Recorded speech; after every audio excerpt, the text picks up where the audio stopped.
बिस्मिल्लाहिर्रहमानिर्रहीम। अस्सलाम वालेकुम। मेरे चैनल पर खुशामदीद। हम कर रहे हैं जी मॉडर्न थ्योरी ऑफ कॉस्ट, जिसमें आज हम बात करेंगे एवरेज टोटल कॉस्ट की या average short run average cost की। It is the cost of average per unit output शय पैदा करने की फ़ी इकाई लागत को हम औस मुसारिफ कहते हैं। देखें, इन दी ट्रेडिशनल थ्योरी ATC को मालूम करने का तरीका था वही मॉडर्न में है, लेकिन एक चीज़ का सिर्फ फ़र्क है। हम करते हैं कि average fix cost plus average variable cost, ठीक है, ये जब बराबर होती है तो हमें एवरेज कॉस्ट हासिल होती है। लेकिन इन दी मॉडर्न थ्योरी हम इसमें शामिल करेंगे average fix cost plus including normal profit, ठीक है, प्रॉफिट को पाई से शो करते हैं, प्लस एवरेज वेरिएबल कॉस्ट।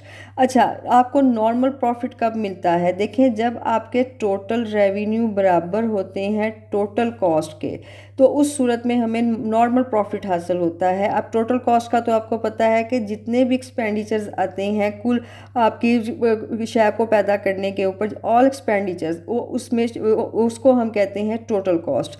अच्छा, टोटल आपका TR होता है टोटल रेवेन्यू, कुल वसूली। टोटल रेवेन्यू के आपके अब वो रकम होती है जो एक मखसूस साल में, ठीक है, स्पेसिफिक पीरियड में, मखसूस अरसे में एक फर्म शय को फ़रोख्त करके जो रकम हासिल करती है उसे हम कुल वसूली कहते हैं।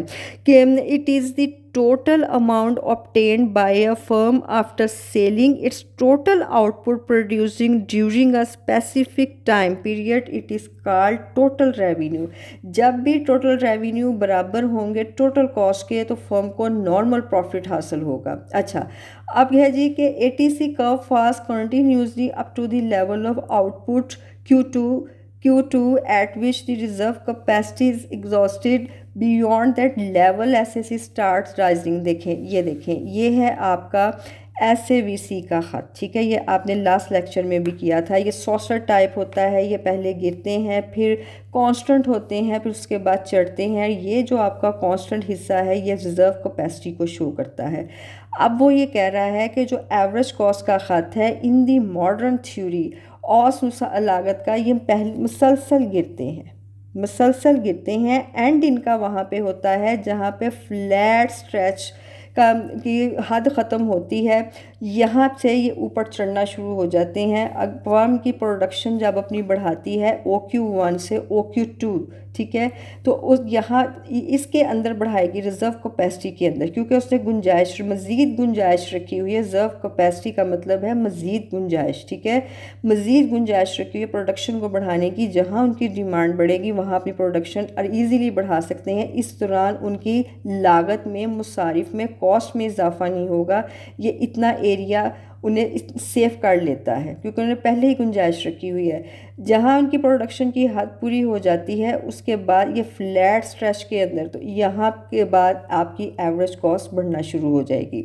अच्छा, फिर है आपकी marginal cost. Marginal curve initially remains below SAVC। शुरू में ये ख़त जो है ना शॉर्ट एवरेज वेरिएबल कॉस्ट के नीचे होता है। It becomes equal to SAVC over the range of reserve capacity. बराबर ये इसके उस वक्त होता है जब मार्जिनल कॉस्ट कांस्टेंट हो जाती है। ये शक्ल में मैं आपको बना के दिखाती हूँ।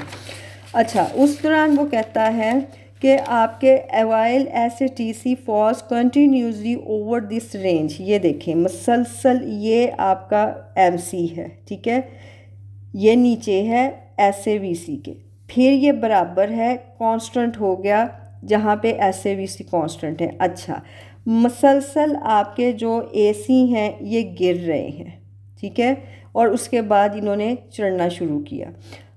MC curve intersects SAT at its minimum point where the flat stretch of SAVC ends। देखें, कता कब करता है MC ख़त AC ख़त को, जहाँ पे आपका फ्लैट स्ट्रेच, सीधी पलाहट के ख़त का एंड होता है, उस वहाँ पे कता करता हुआ, इंटरसेक्ट करता हुआ ये ऊपर को चढ़ जाता है। ठीक है, अब ये शक्ल बनाते हैं ताकि आपको और अच्छी तरह से समझ आए। देखें क्या है,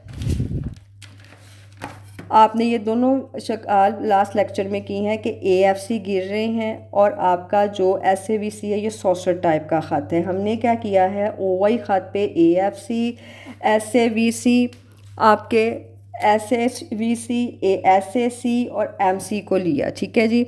अच्छा, उसके बाद हमने बनाया है आपका AFC का ख़त। AFC जो है ये मुसलसल गिरते हैं ट्रेडिशनल में भी और मॉडर्न में भी। अच्छा, फिर आपने बनाया है SAVC का ख़त जो सॉसर टाइप है। ये पहले गिरते हैं, फिर कांस्टेंट होते हैं, उसके बाद ये चढ़ते हैं। इसकी वजह मैं आपको फिर बताऊंगी, इसके बाद बताऊंगी, पहले मैं ख़त बना लूँ। अब हमने बनाना है AC का ख़त। उसने अभी बताया है कि AC ख़त जो है ना ये मुसलसल गिरता है।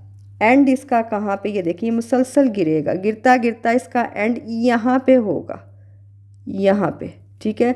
जहाँ पे ये जो आपकी SAVC का ये वाले जो पॉइंट है ये क्या शो करते हैं, प्रोडक्शन जो है फर्म की OQ1 से OQ2 हुई। ये जो कांस्टेंट हिस्सा है ये शो करता है रिज़र्व कैपेसिटी को, आपकी मज़ीद गुंजाइश को। ये आपने इसी तरह से बनाना है और लिखना है, इसको शो करना है। अच्छा जी, ये लें, आपकी हो गई रिज़र्व कैपेसिटी, ठीक है जी। यहाँ पे जहाँ एंड हो रहा है फ्लैट स्ट्रेच ख़त SAVC का, उसके बाद ये आपके जो है वो चढ़ना शुरू हो गए SAC, ठीक है जी।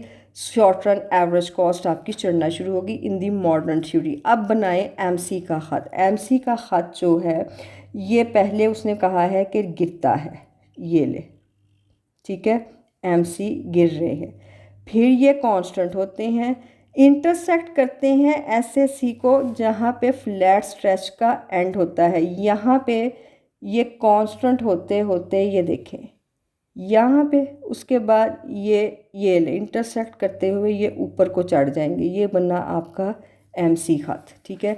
अब आप ये देखें, अब उसने कहा है कि गिरती हुई हालत में MC ख़त जो है आपका MC लेस देन है SAVC के, ठीक है, बराबर कप है जहाँ फ्लैट स्ट्रेच SAVC ख़त आपका MC is equal to SAVC, ठीक है।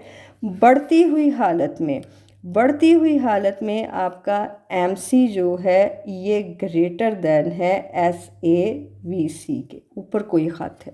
अच्छा, अब आपको मैंने इसकी वजह बतानी है कि ये जो आपके SAVC हैं ये किस लिए आपके गिरते हैं। देखें, ये जो आपकी लेफ़्ट साइड है यहाँ पे आपके SAVC short run average variable cost गिर रही है। ये क्यों गिर रही है? ये इसलिए गिर रही है कि यहाँ पे जो आपका फिक्स फैक्टर प्लांट है और बेहतर तौर पे इस्तेमाल हो रहा है, ठीक है। और आपका जो वेरिएबल फैक्टर लेबर है, यहाँ पे आपकी लेबर की कारकर्दगी एफिशिएंसी भी अच्छी है, ठीक है जी। यहाँ पे अभी भी कई मुसारिफ गिर रहे हैं। अब ये है कांस्टेंट, यहाँ पे MC और SAVC दोनों बराबर हैं। इसकी वजह ये है यहाँ पे प्लांट की और आपकी लेबर की एफिशिएंसी दोनों बराबर हैं। उसके बाद ये चढ़ना शुरू हो जाते हैं SAVC। ये क्यों चढ़ना शुरू हो जाते हैं? यहाँ पे आपकी लेबर की एफिशिएंसी कम हो गई, रॉ मटेरियल का वेस्टेज हो रही है, ज़्या हो रहा है, मज़दूरों को ओवर टाइम के सिलसिले में हमें ज़्यादा अदायगी करनी पड़ रही है, या आपकी मशीनरी का ब्रेक डाउन हो रहा है, तोड़ फोड़ हो रहा है क्योंकि ज़्यादा शिफ्टें लग रही हैं, इसलिए ये चढ़ना शुरू हो जाते हैं, ठीक है जी। अब आपको मैं शक्ल दोनों दिखाती हूँ। ये देखिए, दोनों शक्ल को देखिए, यहाँ पे मैंने बनाई है, दोनों के ऊपर आप गौर करें, ट्रेडिशनल और मॉडर्न पे। ये देखें, ट्रेडिशनल में ये सारे ख़त जो हैं, ठीक है, ट्रेडिशनल में ये यू शेप के हैं। आपका AFC गिर रहा है, मॉडर्न में भी गिर रहा है। अच्छा, फिर आपका AVC और AC ख़त MC ख़त यू शेप के हैं, लेकिन यहाँ पे SAVC ख़त short run average variable cost कर in the modern theory saucer type है, ठीक है जी, यू शेप का नहीं है, सॉसर टाइप है। अच्छा, उसके बाद आप ये देखें, गिरती हुई हालत में इनका रिलेशन जो है ट्रेडिशनल थ्योरी में क्या है, MC और AVC का, कि गिरती हुई हालत में ये नीचे हैं, ये देखें जी, इधर भी नीचे हैं मॉडर्न थ्योरी में। उसके बाद ये वहाँ पे इंटरसेक्ट करता है MC ख़त जहाँ पे कम से कम मुसारिफ होते हैं AC के और AVC के, यहाँ पे ये इस पॉइंट पे AC को इंटरसेक्ट करता हुआ ऊपर को जा रहा है। बढ़ती हुई हालत में MC ख़त ग्रेटर देन होता है AC के और AVC के भी ग्रेटर देन होता है। यहाँ पे भी मॉडर्न थ्योरी में MC ख़त ग्रेटर देन है short run average variable cost के। ठीक है जी, ये था आज का lecture. In the modern theory of cost में शॉर्ट रन को हमने कर्व्स को किया। नेक्स्ट हम इंशाल्लाह ताला लॉन्ग रन की बात करेंगे। अगर आप इस लेक्चर से मुस्तफ़िद हुए हैं तो लाइक कीजिएगा, शेयर कीजिएगा, सब्सक्राइब कीजिएगा, कमेंट में राय का इजहार भी कीजिएगा। अल्लाह निगहबान।